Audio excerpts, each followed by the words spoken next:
How to install iOS 26 developer beta on iPhone for free. Let's get started.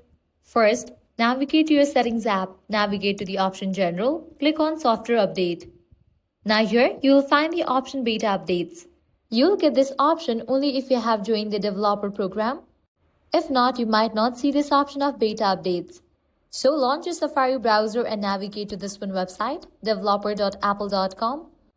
Now click on two bars given at the top left. Click on the option Account. Now you will need to be enrolled in Developer Program of Apple.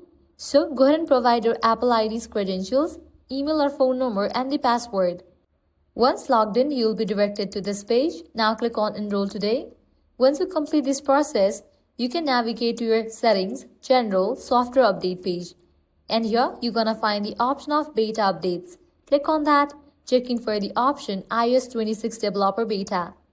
Once it is available, click on Update Now or you can click on Update Tonight. Once completion of its download process, install it. So this way you can easily install iOS 26 Developer Beta on iPhone for free. If this guide helped you out, don't forget to like, share and subscribe.